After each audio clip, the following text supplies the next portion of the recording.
ವಾಸ್ಕೋಡಗಾಮನು ಭಾರತಕ್ಕೆ ಜಲಮಾರ್ಗವನ್ನು ಕಂಡುಹಿಡಿದನು. ಅವನು ಕಂಡುಹಿಡಿದದ್ದು ಪೋರ್ಚುಗಲ್ ದೇಶಕ್ಕೆ ಮಾತ್ರ, ಜಗತ್ತಿಗೆ ಅಲ್ಲ. 1498ಗೆ 2000 ವರ್ಷಗಳ ಮೊದಲಿಂದಲೂ ಭಾರತ ಮತ್ತು ಅರೇಬಿಯನ್ ದೇಶಗಳ ಮಧ್ಯದಲ್ಲಿ ಜಲಮಾರ್ಗ ಇತ್ತು.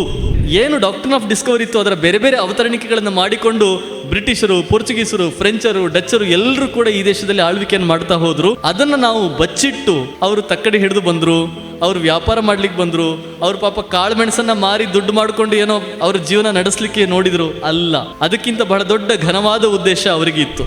ಭಾರತೀಯರ ಜಾಗವನ್ನು ಹಿಡಿದು ಪ್ರಯೋಜನ, ನೆಲವನ್ನು ಹಿಡಿದು ಪ್ರಯೋಜನ ಇಲ್ಲ, ಅವರ ಮನಸ್ಸನ್ನು ಹಿಡಿಯಬೇಕು. ಯಾಕಂದರೆ ಮನಸ್ಸನ್ನು ಹಿಡಿದ್ರೆ ನಾವು ಆ ಮನಸ್ಸನ್ನು ಎಷ್ಟು ಕಾಲ ಬೇಕಾದರೂ ಆಳ್ವಿಕೆ ಮಾಡಬಹುದು ಅನ್ನೋದು ಗೊತ್ತಾದ ಮೇಲೆ ಜಗತ್ತಿನ ಬೇರೆ ಬೇರೆ ಭಾಗಗಳಲ್ಲಿ ಇದ್ದಂತಹ ಪರಿಕಲ್ಪನೆಗಳನ್ನು ಎಳೆದು ತಂದು ಭಾರತಕ್ಕೆ ಕಟ್ಟು ಹಾಕಿದರು. ಪಠ್ಯಪುಸ್ತಕಗಳಲ್ಲಿ ನಾವು ಎಲ್ಲ ಸತ್ಯಗಳನ್ನು ಮುಚ್ಚಿಟ್ಟು ಬಚ್ಚಿಟ್ಟು ಬರೀ ಸುಳ್ಳುಗಳನ್ನು ಹೇಳ್ತಾ ಹೋಗಿದೆ. ಪಠ್ಯಪುಸ್ತಕದಲ್ಲಿ ಏನು ಬರೆದಿದೆ ಅದನ್ನು ಬಿಟ್ಟು ಜಗತ್ತನ್ನು ನೋಡುವುದು ಏನಿದೆಯೋ ಅದೇ ಡಿಕಲನೈಸೇಷನ್. ಮೊದಲನೇದು, ಈಗ ಪ್ಲೇಟೋ ಅನ್ನೋನು ಅಕಾಡೆಮಿ ಅಂತ ಶುರು ಮಾಡಿದ ಅಂತ ನೀವೆಲ್ಲ ಕೇಳಿದಿರಿ. ಶಿಕ್ಷಣ ವ್ಯವಸ್ಥೆ ಬಗ್ಗೆ ನಮ್ಮ ಜಗತ್ತಿನಲ್ಲಿ ಏನೆಲ್ಲ ಆಯಿತು, ಬದಲಾವಣೆಗಳಾಯಿತು, ಏನೆಲ್ಲ ವ್ಯವಸ್ಥೆಗಳು ಬಂದವು ಅಂತ ಮಾತಾಡುವಾಗ ನಾವು ಮೊದಲ ವಿಷಯ ಹೇಳೋದು ಪ್ಲೇಟೋನ ಅಕಾಡೆಮಿ. ಬಹುಶಃ ಎಲ್ಲರೂ ಕೇಳಿರ್ತೀರಿ, ಶಿಕ್ಷಕ ವೃತ್ತಿಯಲ್ಲಿರುವವರಂತೂ ಕೇಳೇ ಇರ್ತೀರಿ. ಪ್ಲೇಟೋ ಅನ್ನೋ ಒಬ್ಬ ಗ್ರೀಕ್ನ ತತ್ವಜ್ಞಾನಿ, ಅವನು ಅಕಾಡೆಮಿ ಅಂತ ಹೇಳಿ ಒಂದು ಶಾಲೆಯನ್ನು ಶುರು ಮಾಡಿದ. ಅಕಾಡೆಮಿ ಅನ್ನೋ ಹೆಸರು ಬಂದಿದ್ದೆ ಅಲ್ಲಿಂದ. ಇವತ್ತು ಎಷ್ಟೋ ಸಾವಿರಾರು ಅಕಾಡೆಮಿಗಳೆಲ್ಲ ಇದ್ದಾವೆ. ಅಕಾಡೆಮಿ ಅನ್ನೋ ಹೆಸರನ್ನು ಮೊದಲ ಬಾರಿಗೆ ಬಳಕೆ ಮಾಡಿದವನು ಪ್ಲೇಟೋ. ಇವನು ಇದ್ದದ್ದು ಕ್ರಿಸ್ತಪೂರ್ವ 3ನೇ ಶತಮಾನದಲ್ಲಿ. ಎಷ್ಟು? ಕ್ರಿಸ್ತಪೂರ್ವ. ನಾನು ಸಾಮಾನ್ಯ ಶಕ ಪೂರ್ವ ಅಂತ ಹೇಳಬೇಕು, ಬಳಕೆಯಲ್ಲಿ ಬಂದಿರೋದ್ರಿಂದ ಕ್ರಿಸ್ತಪೂರ್ವ ಕ್ರಿಸ್ತಶಕ ಅಂತ ಹೇಳ್ತಾ ಇದ್ದೇನೆ. ಸಾಮಾನ್ಯ ಶಕ ಪೂರ್ವ 3ನೇ ಶತಮಾನದಲ್ಲಿದ್ದಂತಹ ಪ್ಲೇಟೋ. ಆದರೆ ಅವನು ಹುಟ್ಟುವುದಕ್ಕೆ 300-400 ವರ್ಷಗಳ ಮೊದಲು ಜಗತ್ತಿನಲ್ಲಿ ಒಂದು ವಿಶ್ವವಿದ್ಯಾಲಯ ಇತ್ತು. ಅದರ ಹೆಸರು ಏನು ಅಂತ ಹೇಳ್ಬೋದಾ? ಜೋರಾಗಿ ಹೇಳಿ. ನಳಂದ, ಆಮೇಲೆ ತಕ್ಷಶಿಲಾ. ನಳಂದ ಬಂದದ್ದು ಬಹಳ ಕಾಲದ ನಂತರ.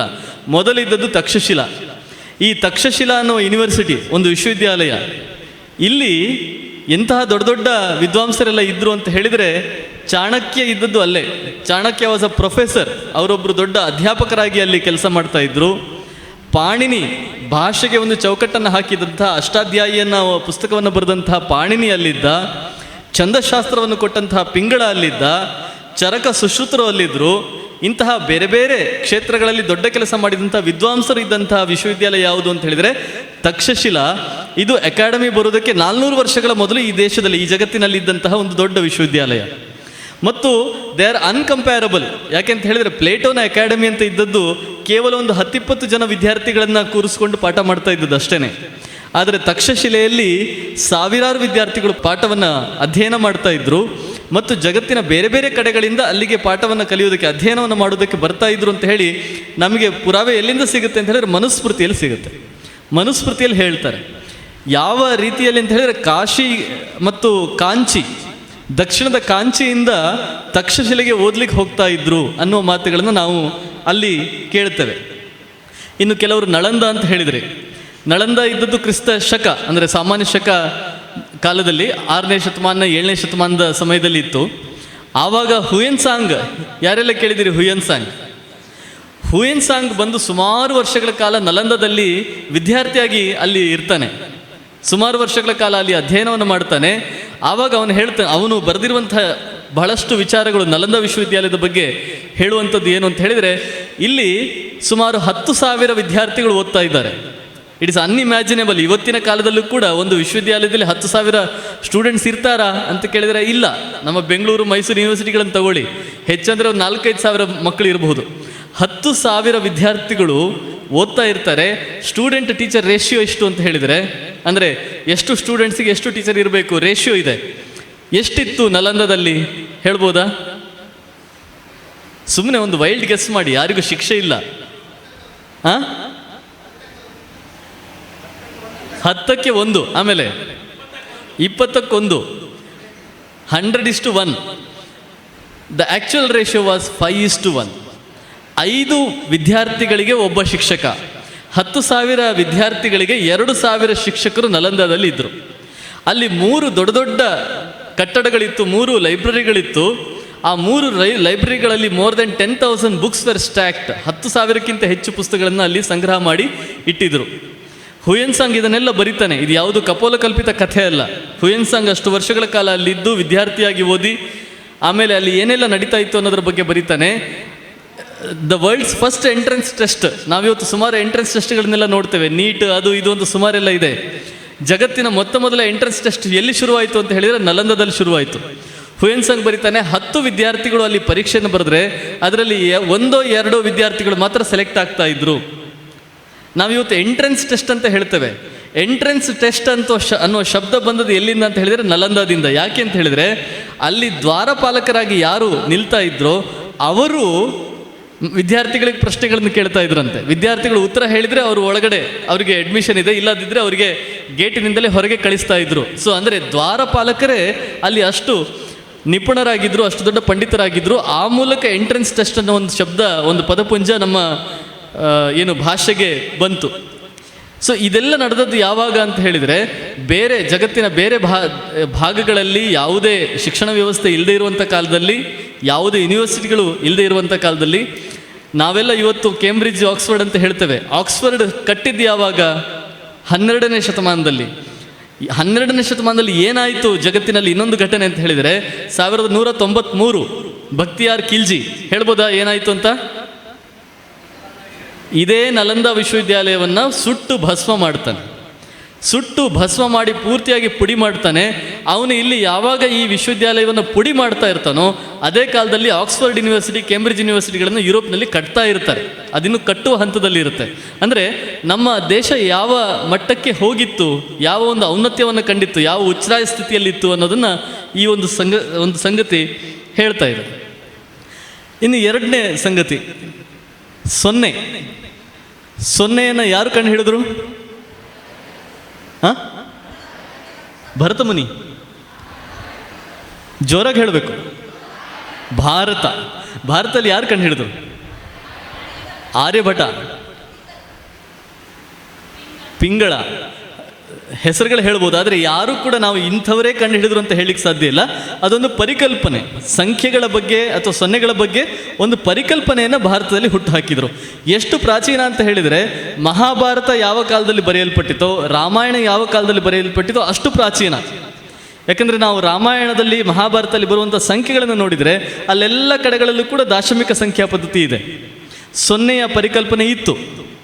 ಮತ್ತು ಈ ಬ್ರಹ್ಮಗುಪ್ತ 6ನೇ ಶತಮಾನದಲ್ಲಿ ಇದ್ದವನು, ಇವನು ಸೊನ್ನೆಗಳ ಪರಿಕಲ್ಪನೆ, ಸೊನ್ನೆಯನ್ನು ಇಟ್ಟುಕೊಂಡು ಏನೆಲ್ಲ ಆಪರೇಷನ್ಸ್, ಮ್ಯಾಥಮೆಟಿಕಲ್ ಆಪರೇಷನ್ಸ್ ಮಾಡ್ಬೋದು ಅಂತ ಮೊದಲ ಬಾರಿಗೆ ಹೇಳ್ತಾನೆ. ಸೊನ್ನೆಯನ್ನು ಸೊನ್ನೆಗೆ ಸೇರಿಸಿದರೆ 0, ಸೊನ್ನೆಯನ್ನು ಸೊನ್ನೆಯಿಂದ ಕಳೆದರೆ 0, ಸೊನ್ನೆಯನ್ನು ಸೊನ್ನೆಗೆ ಗುಣಿಸಿದರೆ 0. ಆದರೆ ನೋಡಿ, ಬ್ರಹ್ಮಗುಪ್ತ ಸೊನ್ನೆಯನ್ನು ಸೊನ್ನೆಯಿಂದ ಭಾಗಿಸಿದರೆ 0 ಅಂತ ಹೇಳಲಿಲ್ಲ. ಯಾಕೆಂದರೆ mathematical it is not correct. ಸೊನ್ನೆಯನ್ನು ಸೊನ್ನೆಯಿಂದ ಭಾಗಿಸ್ಲಿಕ್ಕೆ ಆಗೋದಿಲ್ಲ, ಇವತ್ತಿಗೂ ಕೂಡ ಆಗೋದಿಲ್ಲ. ಅದನ್ನು ಬ್ರಹ್ಮಗುಪ್ತ ಕೂಡ ಹೇಳಿಲ್ಲ. ಇದನ್ನೇ ನಮ್ಮ ವೇದಗಳಲ್ಲಿ, ಉಪನಿಷತ್ತುಗಳಲ್ಲೂ ಕೂಡ ನಾವು ಹೇಳ್ತೇವೆ. ಪೂರ್ಣಮಾದಾಯ ಅಂತ ಅಲ್ಲಿ ಕೂಡ ಅದನ್ನೇ ಹೇಳ್ತೇವೆ. ಆದರೆ ಇವನ್ನ ಮ್ಯಾಥಮೆಟಿಕಲ್ ಲ್ಯಾಂಗ್ವೇಜಲ್ಲಿ ಮೊದಲ ಬಾರಿಗೆ ಹೇಳಿದವನು ಬ್ರಹ್ಮಗುಪ್ತ. ಹಾಗಾಗಿ ಟೆಕ್ಸ್ಟ್ ಬುಕ್ಗಳಲ್ಲಿ ಇವತ್ತು ತಪ್ಪಾಗಿ ಒಂದು ಸಾಲು ಬರೀತಾರೆ. ಏನು ಬರೀತಾರೆ? 0ಯನ್ನು ಬ್ರಹ್ಮಗುಪ್ತನು ಕಂಡು ಹಿಡಿದನು. ಇಲ್ಲ, ಅವನು ಅದಕ್ಕೆ ಮೊದಲ ಬಾರಿಗೆ ಗಣಿತದ ಪರಿಕರ್ಮಗಳನ್ನು ಹೇಗೆ ಮಾಡಬಹುದು ಅಂತ ಹೇಳಿಕೊಟ್ಟ. ಆದರೆ 0ಯ ಬಳಕೆ ಅದಕ್ಕಿಂತ ಸಾವಿರಾರು ವರ್ಷಗಳ ಮೊದಲೇ ನಮ್ಮ ದೇಶದಲ್ಲಿ ಇತ್ತು.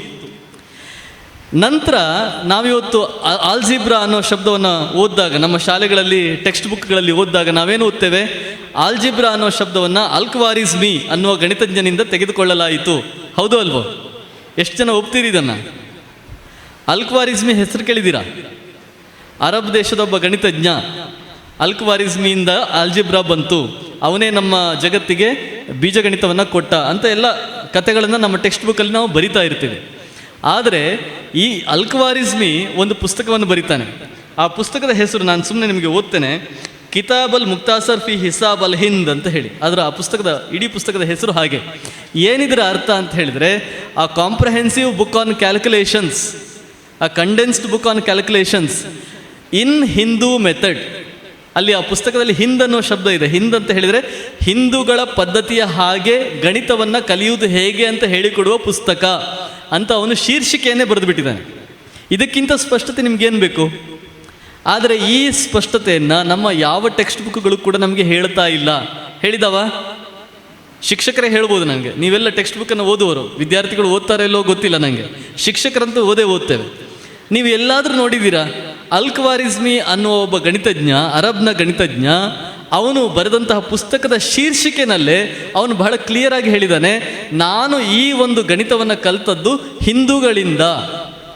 ಇದನ್ನು ನಾವು ಯಾಕೆ ಹೇಳಿಲ್ಲ ಅಂದರೆ, ಹಿಂದೂ ಅನ್ನೋ ಶಬ್ದವನ್ನು ಹಾಕಿದರೆ ಅದು ಕೆಲವರ ಮನಸ್ಸಿಗೆ ಘಾಸಿ ಆಗುತ್ತೆ, ಕೆಲವರ ಸೆಂಟಿಮೆಂಟ್ಸ್ ಹರ್ಟ್ ಆಗುತ್ತೆ, ಹಾಗಾಗಿ ಹಿಂದೂ ಅನ್ನೋ ಶಬ್ದವನ್ನು ಅಲ್ಲಿ ಬಳಕೆ ಮಾಡೋದಿಲ್ಲ. ಆದರೆ ಇದು ಬಹಳ ಸ್ಪಷ್ಟವಾಗಿ ಅವನು ತನ್ನ ಶೀರ್ಷಿಕೆಯಲ್ಲಿ ಹೇಳಿರುವಂಥದ್ದು. ಯುರೋಪಿಗೆ ಭಾರತೀಯ ಸಂಖ್ಯೆಗಳ ಒಂದು ಪರಿಚಯ ಆದದ್ದು ಯಾವಾಗ? ಯಾರಾದರೂ ಹೇಳ್ಬೋದಾ? ನಾವಿವತ್ತು ಬಳಕೆ ಮಾಡ್ತೀವಲ್ಲ, 1, 2, 3 ಎಲ್ಲ ಬಳಕೆ ಮಾಡ್ತೀವಲ್ಲ, ಈ ಸಂಖ್ಯೆಗಳನ್ನು ಯುರೋಪಿನವರು ಕಲ್ತದ್ದು ಯಾವಾಗ? ಯಾರು ಬೇಕಾದ್ರೆ ಹೇಳ್ಬೋದು, ವೈಲ್ಡ್ ಗೆಸ್ ಕೊಡ್ಬೋದು. ಯಾವಾಗ? ಕಾನ್ಸ್ಟಾಂಟಿನೋಪಲ್ ಫಾಲ್ ಆದಮೇಲೆ. ಅದು ಯಾವಾಗ?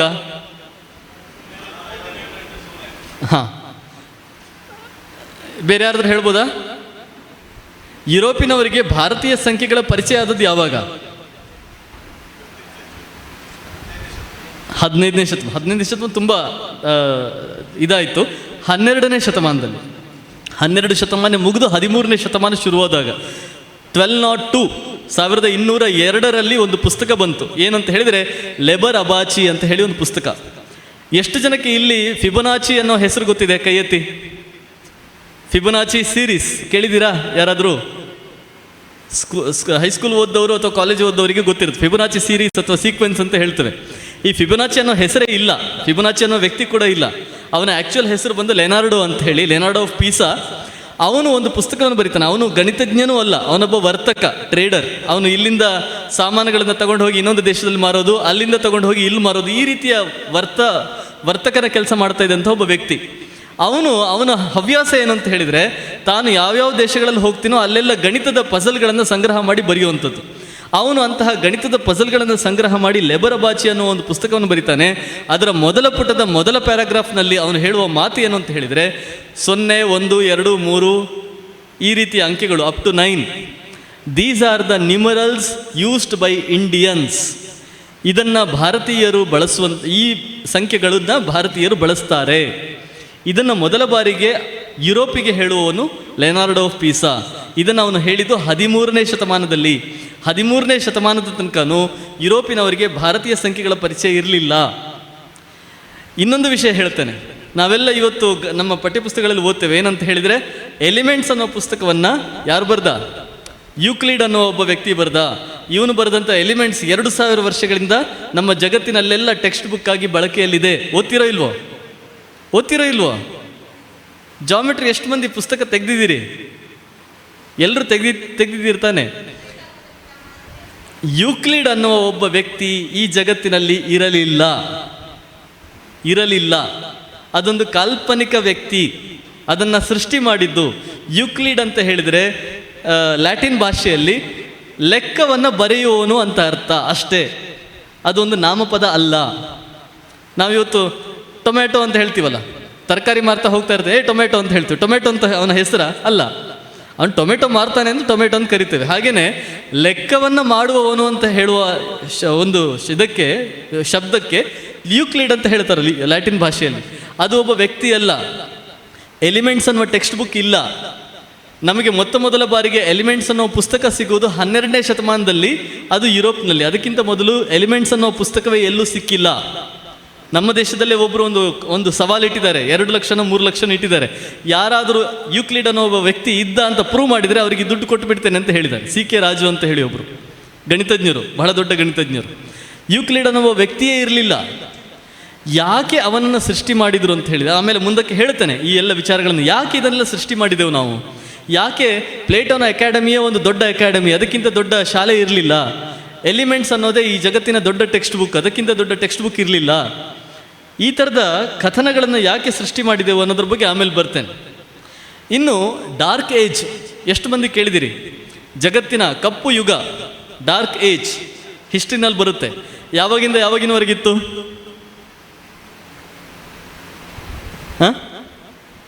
ಯಾವಾಗಿನವರೆಗಿತ್ತು? ಒಂದು ರಫ್ ಆಗಿ ಹೇಳೋದಾದರೆ, ಒಂದು ಸಾಮಾನ್ಯ ಶಕ 500ರಿಂದ 1000. ಸಾಮಾನ್ಯ ಶಕ 500ರಿಂದ 5ನೇ ಶತಮಾನದಿಂದ 10ನೇ ಶತಮಾನದವರೆಗೆ ಡಾರ್ಕ್ ಏಜ್ ಈ ಜಗತ್ತಿನಲ್ಲಿ ಇತ್ತು ಅಂತ ಹೇಳ್ತಾರೆ. ಆವಾಗ ಎಲ್ಲವೂ ಏನೂ ಇರಲಿಲ್ಲ, ಎಲ್ಲ ನಾಶ ಆಯಿತು ಅನ್ನೋ ಒಂದು ಕಥೆಯನ್ನು ನಾವು ನಮ್ಮ ಮಕ್ಕಳಿಗೆ ಹೇಳ್ತೇವೆ, ನಾವು ಓದ್ತೇವೆ ಹಿಸ್ಟ್ರಿ ಟೆಕ್ಸ್ಟ್ ಬುಕ್ನಲ್ಲಿ. ಈ ಡಾರ್ಕ್ ಏಜ್ ನಡೀತಾ ಇದ್ದಾಗ, ಈ ಕಪ್ಪು ಯುಗ ನಡೀತಾ ಇದ್ದಾಗ ಭಾರತದಲ್ಲಿ ಏನಾಗ್ತಾ ಇತ್ತು? ಯಾರಾದರೂ ಹೇಳ್ತೀರಾ? ಭಾರತದಲ್ಲಿ ಏನಿತ್ತು? Let us have a comparative study. Comparative study ಅಂದರೆ ಈಗ ಯುರೋಪಿನಲ್ಲಿ ಇದ್ದಾಗ ಭಾರತದಲ್ಲಿ ಏನಿತ್ತು, ಅಥವಾ ಭಾರತದಲ್ಲಿ ಇದ್ದಾಗ ಅಮೆರಿಕದಲ್ಲಿ ಏನಿತ್ತು, ಈ ರೀತಿ ನಾವು ಕಂಪೇರ್ ಮಾಡಿ ಕಲಿಯುವಂಥದ್ದು. ಈ ಕಪ್ಪು ಯುಗ ಅಥವಾ ಒಂದು ಕಾಳ ಯುಗ ನಡೀತಾ ಇದ್ದಾಗ ಜಗತ್ತಿನಲ್ಲಿ ಭಾರತದಲ್ಲಿ ಏನಾಗ್ತಾ ಇತ್ತು? ಏನೂ ಇಲ್ಲ, ಎಲ್ಲ ಮಲ್ಕೊಂಡಿದ್ರಾ? ಹಾಂ, ಅಲ್ಲೇನೋ ದೊಡ್ಡ ಒಂದು ಗಂಡಾಂತರ ಆಗಿದೆ, ನಾವು ಮಲ್ಕೊಳ್ಳೋಣ ಹೇಳಿ ಮಲ್ಕೊಂಡಿದ್ವ ನಾವು? ಏನಾಗ್ತಾ ಇತ್ತು? ಯಾರಿದ್ರು? ಯಾರ ಆಳ್ವಿಕೆ ನಡೀತಾ ಇತ್ತು? ಹಾಂ, ರಾಷ್ಟ್ರಕೂಟರು ಆಗಷ್ಟೇ ಬಂದಿದ್ರು, 10ನೇ ಶತಮಾನ ಆಗಷ್ಟೇ ಬಂದಿದ್ರು. ಅವರಿಗಿಂತ ಮೊದಲು ನಮ್ಮ ದೇಶದ ಸುವರ್ಣ ಯುಗ ಯಾರ್ದು? ಗುಪ್ತ ರಾಜವಂಶ. ಗುಪ್ತರು ಈ ದೇಶ ಕಂಡ ಸುವರ್ಣ ಯುಗ. ಅವರ ಕಾಲವನ್ನು ಯಾಕೆ ಸುವರ್ಣ ಯುಗ ಅಂತೀವಿ ಅಂದರೆ, ಆರ್ಯಭಟ ಬಂದದ್ದು ಆ ಕಾಲದಲ್ಲಿ, ವರಾಹಮಿಹಿರ ಬಂದದ್ದು ಆ ಕಾಲದಲ್ಲಿ, ಬ್ರಹ್ಮಗುಪ್ತ ಬಂದದ್ದು ಆ ಕಾಲದಲ್ಲಿ, ಕಾಳಿದಾಸ ಬಂದದ್ದು ಆ ಕಾಲದಲ್ಲಿ, ಭಾರವಿಗಳು ಬಂದದ್ದು ಆ ಕಾಲದಲ್ಲಿ. ನೀವು ಶಿಲ್ಪ ತಗೊಳ್ಳಿ, ಕಾವ್ಯ ತಗೊಳ್ಳಿ, ಗಣಿತ ತಗೊಳ್ಳಿ, ವಿಜ್ಞಾನ ತಗೊಳ್ಳಿ, ಏನೇ ಸಾಧನೆಯನ್ನು ತಗೊಂಡ್ರೂ ಕೂಡ ಅದರಲ್ಲಿ ದೊಡ್ಡ ದೊಡ್ಡ ಸಾಧನೆ ಮಾಡಿದವರು ಎಲ್ಲರೂ ಬಂದಿದ್ದು ಗುಪ್ತರ ಕಾಲದಲ್ಲಿ. ಇದು ನಡೆದದ್ದು ಯುರೋಪಿನಲ್ಲಿ. ಕಪ್ಪು ಯುಗ ಅಂತ ಹೇಳುವಂಥ ಸಮಯ ಯಾವುದಿತ್ತು ಆ ಕಾಲದಲ್ಲಿ ಭಾರತದಲ್ಲಿ ಇದಿತ್ತು. ಇನ್ನು ಸ್ವಲ್ಪ ಈ ಕಡೆ ಹೋಗೋಣ, ಯಾವುದು? ನಮ್ಮ ಅರೇಬಿಯಾದ ಕಡೆ ಹೋಗೋಣ. ಅರೇಬಿಯಾ ಅಂತ ಹೇಳಿದರೆ ಇವತ್ತು ನಮ್ಮ ಮನಸ್ಸಿನಲ್ಲಿ ಏನಿದೆ? ಕಪ್ಪು ಬುರ್ಕಾಗಳು, ಬಿಳಿ ಅಂಗಿಗಳು ಅಂತ ಇದೆ. ಆದರೆ ಮುಸ್ಲಿಮರು ಬರೋದಕ್ಕೆ ಮೊದಲು ಇದ್ದಂತಹ ಅರೇಬಿಯಾ ಹೇಗಿತ್ತು ಅಂತ ಹೇಳಿದರೆ ಜ್ಞಾನದ ಸಮೃದ್ಧವಾದ ಭೂಮಿ. ಇವತ್ತು ನಾವು ಏನು ಇರಾನ್ ಯುದ್ಧದಲ್ಲಿ ಮುಳುಗೇಳ್ತಾ ಇದೆ, ಆ ಇರಾನ್ ಅಂತ ಹೇಳುವಂಥದ್ದು ಅತ್ಯಂತ ಸಂಪದ್ಭರಿತವಾದಂಥ ನಾಡು, ಜ್ಞಾನದಲ್ಲೂ ಕೂಡ ಮತ್ತು ಬೇರೆ ವಿಷಯಗಳಲ್ಲೂ ಕೂಡ. ಅವರು ಒಂದು ಹೌಸ್ ಆಫ್ ವಿಸ್ಡಮ್ ಅಂತ ಒಂದು ದೊಡ್ಡ ಒಂದು ಸಂಸ್ಥೆಯನ್ನು ಕಟ್ಟಿಕೊಳ್ತಾರೆ. ಅಲ್ಲಿ ಸಾವಿರಾರು ಜನ ವಿದ್ವಾಂಸರನ್ನ ಹಾಕ್ತಾರೆ. ಅವರ ಕೆಲಸ ಏನು ಅಂತ ಹೇಳಿದರೆ, ಈ ಕಡೆ ಭಾರತದಿಂದ ಬರುವಂಥ ಗ್ರಂಥಗಳನ್ನು ಅರೇಬಿಕ್ ಪರ್ಷಿಯನ್ ಭಾಷೆಗಳಿಗೆ ಅನುವಾದ ಮಾಡೋದು, ಆ ಕಡೆಯಿಂದ ಗ್ರೀಕಿಂದ ಬಂದಂತಹ ಪುಸ್ತಕಗಳನ್ನು ಅನುವಾದ ಮಾಡೋದು. ಪುಸ್ತಕಗಳ ಒಂದು ಅನುವಾದದ ದೊಡ್ಡ ಕೆಲಸ ಅಲ್ಲಿ ಆ ಕಾಲದಲ್ಲಿ ನಡೀತದೆ. ಯಾವಾಗ ಅಂತ ಹೇಳಿದರೆ 5ರಿಂದ 10ನೇ ಶತಮಾನ, ಏನು ನಾವು ಯುರೋಪ್ನಲ್ಲಿ ಕಪ್ಪು ಯುಗ ಅಂತ ಹೇಳ್ತೇವೆ, ಆ ಕಾಲದಲ್ಲಿ ಸೌದಿ ಅರೇಬಿಯಾ ಅಥವಾ ಇವತ್ತಿನ ಇರಾನ್, ಆ ಒಂದು ಪರ್ಷಿಯಾ ದೇಶದ ಭಾಗ ಜ್ಞಾನದ ದೊಡ್ಡ ಕೆಲಸ ನಡೀತಾ ಇತ್ತು. ಅಮೇರಿಕಾದಲ್ಲಿ ಆ ಕಾಲದಲ್ಲಿ ಏನಾಗ್ತಾ ಇತ್ತು? ಯಾರಾದರೂ ಹೇಳ್ಬೋದಾ? ಅಮೇರಿಕಾದಲ್ಲಿ, ಮಧ್ಯ ಅಮೇರಿಕಾ, ದಕ್ಷಿಣ ಅಮೇರಿಕಾ, ಆ ಕಾಲದಲ್ಲಿ ಯಾವ ನಾಗರಿಕತೆ ಇತ್ತು? ಮಾಯನ್ ನಾಗರಿಕತೆ ಇತ್ತು. ಮಾಯನ್ ನಾಗರಿಕತೆ ಕೂಡ ವಿಜ್ಞಾನ ಗಣಿತಗಳಲ್ಲಿ, ಆಸ್ಟ್ರಾನಮಿಯಲ್ಲಿ ಅತ್ಯಂತ ಉನ್ನತ ಒಂದು ಸ್ಥಾನವನ್ನು ಅವರು ಸಂಪಾದನೆ ಮಾಡಿದರು. ಸೊ ಹೀಗೆ ಆಫ್ರಿಕಾ ಇರಬಹುದು, ಅರೇಬಿಯಾ ಇರಬಹುದು, ಅಮೇರಿಕಾ ಇರಬಹುದು, ಅಥವಾ ಭಾರತ ಇರ್ಬೋದು, ಎಲ್ಲ ಕಡೆಗಳಲ್ಲೂ ಕೂಡ ದೊಡ್ಡ ಮಟ್ಟದ ಒಂದು ಸಾಧನೆ ನಡೀತಾ ಇತ್ತು. ಆದರೆ ನಾವು ಟೆಕ್ಸ್ಟ್ ಬುಕ್ನಲ್ಲಿ ಏನು ಓದ್ತೇವೆ ಅಂತ ಹೇಳಿದರೆ ಕಪ್ಪು ಯುಗ. ಕಪ್ಪು ಯುಗ ಇದ್ದದ್ದು ಯುರೋಪಿನಿಗೆ ಮಾತ್ರ. ಆದರೆ ಅವರು ಯಾವ ರೀತಿಯ ಒಂದು ಚಿತ್ರಣವನ್ನು ಕೊಟ್ಟರು ಅಂದರೆ, ಇಡೀ ಜಗತ್ತಿನಲ್ಲೇ ಕಪ್ಪು, ಎಲ್ಲ ಕಾಳ ಯುಗ, ಎಲ್ಲ ಕವಿದು ಹೋಗಿದೆ, ಏನೂ ನಡೀತಾ ಇಲ್ಲ, ಎಲ್ಲವೂ ನಾಶ ಆಗಿದೆ ಅನ್ನೋ ಒಂದು ಭ್ರಮೆಯನ್ನು ನಮ್ಮಲ್ಲಿ ಹುಟ್ಟಿಸಿದರು. ಇನ್ನು ಇನ್ನೊಂದು ಸೆಂಟೆನ್ಸ್ ನಾನು ಆಗಲೇ ಹೇಳಬೇಕಾಗಿತ್ತು, ಈಗ ಹೇಳುತ್ತೇನೆ. ವಾಸ್ಕೋಡ ಗಾಮನು ಭಾರತಕ್ಕೆ ಜಲಮಾರ್ಗವನ್ನು ಕಂಡುಹಿಡಿದನು. ನಾನು ಟೆಕ್ಸ್ಟ್ ಬುಕ್ಕಿನಲ್ಲಿರೋ ಸೆಂಟೆನ್ಸನ್ನೇ ಹೇಳ್ತಾ ಇರೋದು. ಎಷ್ಟು ಜನ ಒಪ್ತೀರಿ? ಕೈ ಎತ್ತಿ, ಜೋರ ಕೈ ಎತ್ತಿ. ವಾಸ್ಕೋಡ ಗಾಮನು ಭಾರತಕ್ಕೆ ಜಲಮಾರ್ಗವನ್ನು ಕಂಡುಹಿಡಿದನು. ಅವನು ಕಂಡುಹಿಡಿದದ್ದು ಪೋರ್ಚುಗಲ್ ದೇಶಕ್ಕೆ ಮಾತ್ರ, ಜಗತ್ತಿಗೆ ಅಲ್ಲ, ಭಾರತಕ್ಕಂತೂ ಖಂಡಿತವಾಗಿಯೂ ಅಲ್ಲ. ಯಾಕೆಂದರೆ ಅವನು ಬಂದದ್ದು ಭಾರತಕ್ಕೆ ಯಾವಾಗ? ಯಾವ ಇಸವಿಯಲ್ಲಿ? 1498 ಅಲ್ವಾ? ಮೇ ತಿಂಗಳಲ್ಲಿ ಬಂದ. 1498ಗೆ 2000 ವರ್ಷಗಳ ಮೊದಲಿಂದಲೂ ಭಾರತ ಮತ್ತು ಅರೇಬಿಯನ್ ದೇಶಗಳ ಮಧ್ಯದಲ್ಲಿ ಜಲಮಾರ್ಗ ಇತ್ತು. ಇಲ್ಲಿಂದ ಮೆಕ್ಕಾಗೆ ಹೋಗ್ತಾ ಇದ್ರು. ಯಾವುದಕ್ಕೆ? ಮೆಕ್ಕಾದ ಕಾಬಾಕ್ಕೆ ಭೇಟಿ ಕೊಡೋದಕ್ಕೆ ಇಲ್ಲಿಂದ ತಂಡೋಪತಂಡವಾಗಿ ಅವರು ಹಡಗುಗಳಲ್ಲೇ ಹೋಗಿ ಬರ್ತಾ ಇದ್ರು. ವ್ಯಾಪಾರ ವಹಿವಾಟು ನಡೀತಾ ಇತ್ತು. ನಮಗೆ ಯಾವ ರೀತಿಯ ಭ್ರಮೆಯನ್ನು ಕೊಟ್ಟಿದ್ದಾರೆ ಅಂತ ಹೇಳಿದರೆ, ಅರೇಬಿಯನ್ ಸೀಯಲ್ಲಿ ಅಂದರೆ ಅರಬ್ಬಿ ಸಮುದ್ರದಲ್ಲಿ ಯಾವುದೇ ನೌಕೆಗಳೇ ಓಡಾಡ್ತಾ ಇರಲಿಲ್ಲ, ಇವನೇ ಮೊದಲ ಬಾರಿಗೆ ಬಂದ ಅನ್ನುವ ಭ್ರಮೆಯನ್ನು ಹುಟ್ಟಿಸಿದ್ದಾರೆ. ಆದರೆ ಅವನು ಬರೋದಕ್ಕೆ 2000 ವರ್ಷಗಳಿಂದಲೂ ಕೂಡ ನಿರಂತರವಾದ ಓಡಾಟ ನಡೀತಾ ಇತ್ತು. ವಾಸ್ಕೋಡ ಗಾಮ ಬರ್ತಾನೆ, ಎಲ್ಲಿಗೆ ಬರ್ತಾನೆ? ಕೇಪ್ ಆಫ್ ಗುಡ್ ಹೋಪಿಗೆ ಬರ್ತಾನೆ, ದಕ್ಷಿಣ ಆಫ್ರಿಕಾದ ತುದಿಗೆ ಬರ್ತಾನೆ. ಅಲ್ಲಿಂದ ಮತ್ತೆ ಪೂರ್ವ ಕರಾವಳಿಯಲ್ಲಿ ಹೋಗ್ತಾನೆ. ಅಲ್ಲಿಂದ ಅವನು ಮಲಿಂದಿ ಅನ್ನುವ, ಇವತ್ತು ಕೆನ್ಯಾ ಅಂತ ಹೇಳ್ತೀವಿ, ಆ ದೇಶಕ್ಕೆ ಹೋಗ್ತಾನೆ. ಆ ದೇಶದ ರಾಜ ಅವನಿಗೆ ಒಳ್ಳೆಯ ಉಪಚಾರ ಮಾಡ್ತಾನೆ. ಆಮೇಲೆ ಒಬ್ಬ ಗುಜರಾತಿನ ಒಬ್ಬ ವರ್ತಕನನ್ನು ಅವನ ಜೊತೆ ಕಳಿಸ್ಕೊಡ್ತಾನೆ. ಆ ಗುಜರಾತಿನ ವರ್ತಕ ಅವನನ್ನು ಇಲ್ಲಿ ಕಲ್ಲಿಕೋಟೆ ಹತ್ರ ಬಿಟ್ಟು ಆಮೇಲೆ ಅವನ ಪಾಡಿಗೆ ಹೋಗ್ತಾನೆ. ಒಬ್ಬ ಗುಜರಾತಿ ವರ್ತಕನ ಜೊತೆ ಬಂದವನು ವಾಸ್ಕೋ ಡ ಗಾಮ. ಅವನ ಹೆಸರು ಕೂಡ ಅವರೇ, ಯಾರು ಪೋರ್ಚುಗೀಸರೇ ಅದನ್ನು ರೆಕಾರ್ಡ್ ಕೂಡ ಮಾಡಿದ್ದಾರೆ. ಅವನ ಹೆಸರು ಕಾಂಜಿ ಮಲಂ ಅಂತ ಹೇಳಿ. ಕಾಂಜಿ ಮಲಂ ಅನ್ನುವ ಒಬ್ಬ ವರ್ತಕ ದಾರಿ ತೋರಿಸಿದ್ರಿಂದ ವಾಸ್ಕೋ ಡ ಗಾಮ ಭಾರತಕ್ಕೆ ಬಂದ. ಅವನು ದಾರಿ ಕಂಡು ಹಿಡಿದಿದ್ದು ಯಾರಿಗೆ? ಪೋರ್ಚುಗೀಸರಿಗಿರ್ಬೋದು, ನಮಗಲ್ಲ. ಯಾಕಂದ್ರೆ ನಮ್ಗೆ ಆ ದಾರಿ ಬಹಳ ಚೆನ್ನಾಗೇ ಗೊತ್ತಿತ್ತು. ಸೊ ಸುಳ್ಳುಗಳು ಯಾಕೆ ಅವನು ಡಿಸ್ಕವರರ್ ಆದ ಅನ್ನೋದಕ್ಕೂ ನಾನು ಆಮೇಲೆ ಬರ್ತೇನೆ.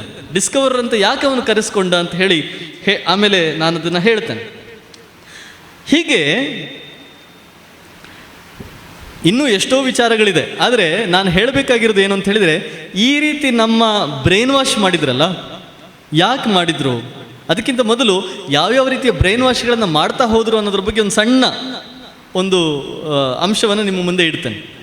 ನಾನಾಗ ಮೊದಲ ಹೇಳಿಕೆ ಹೇಳಿದೆ, ಏನು, ಬ್ರಿಟಿಷರು ಭಾರತಕ್ಕೆ ತಕ್ಕಡಿಯನ್ನು ಹಿಡಿದು ಬಂದರು. ಇವತ್ತು ಬೆಳಿಗ್ಗೆ ಕೂಡ ಈ ವೇದಿಕೆಯಲ್ಲೂ ನಾವು ಆ ಮಾತುಗಳನ್ನು ಕೇಳಿದ್ವಿ, ತಕ್ಕಡಿ ಹಿಡಿದು. ಯಾಕಂದರೆ ನಮ್ಗೆ ಅಷ್ಟು ತಲೆ ಒಳಗೆ ಹೋಗ್ಬಿಟ್ಟಿದೆ, ತಕ್ಕಡಿ ಹಿಡಿದು ಬಂದರು ಅಂತ ಹೋಗ್ಬಿಟ್ಟಿದೆ.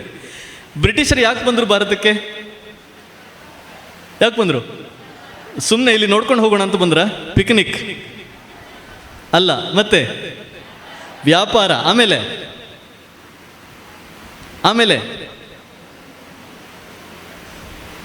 ಗೊತ್ತಿಲ್ಲ, ಯಾಕಂದ್ರೆ ಇದು ನಮ್ಮ ಟೆಕ್ಸ್ಟ್ ಬುಕ್ನಲ್ಲಿ ಇಲ್ಲ ಅಲ್ವಾ.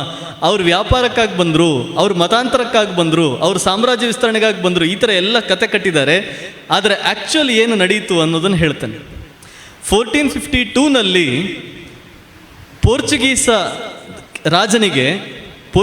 ಪೋರ್ಚುಗಲ್ ದೇಶದ ರಾಜನಿಗೆ ಆಗಿನ ಕಾಲದ ಪೋಪ್ ಅವನೊಂದು ಅಧಿಕಾರವನ್ನು ಕೊಡ್ತಾನೆ.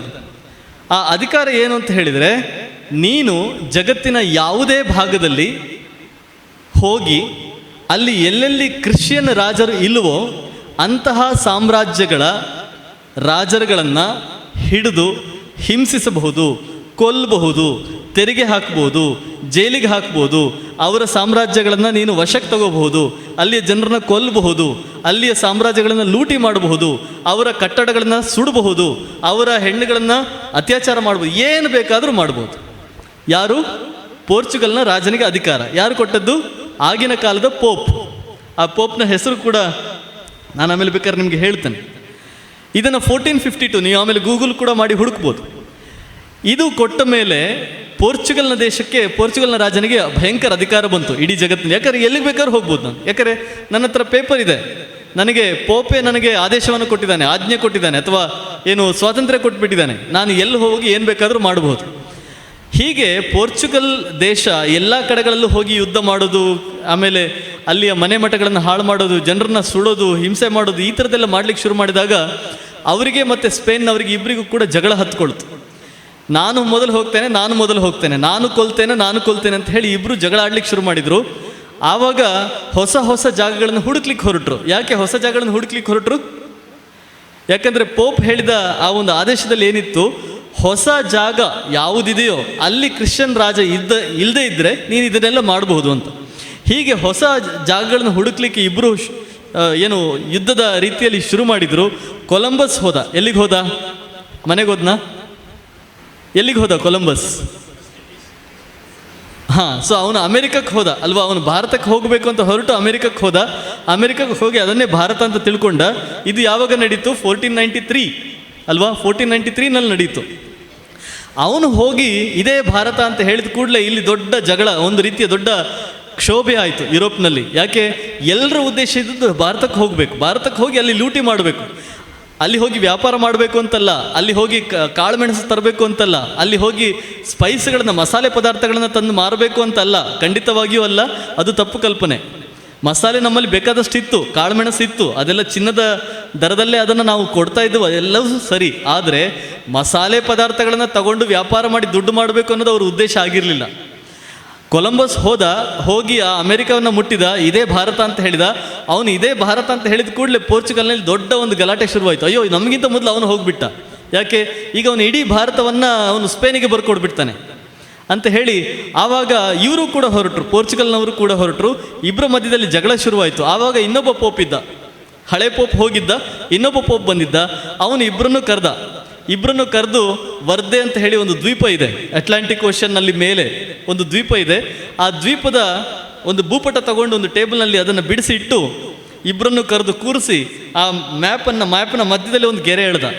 ಅದು ವರ್ದೆ ದ್ವೀಪದ ಮೂಲಕ ಹಾದು ಹೋಗ್ತಾ ಇತ್ತು ಆ ಗೆರೆಯನ್ನು ಎಳೆದ ಮೇಲೆ ಅವನು ಹೇಳಿದ, ಇದರ ಪೂರ್ವ ಭಾಗದಲ್ಲಿ ಯಾವುದಿದೆಯೋ ಅದೆಲ್ಲ ಪೋರ್ಚುಗಲ್ಗೆ, ಇದರ ಪಶ್ಚಿಮ ಭಾಗದಲ್ಲಿ ಏನಿದೆಯೋ ಅದೆಲ್ಲ ಸ್ಪೇನಿಗೆ ಅಂತ ಹೇಳಿ ಇಡೀ ಜಗತ್ತನ್ನು 2 ತುಂಡು ಮಾಡಿ ಹಾಕಿದ.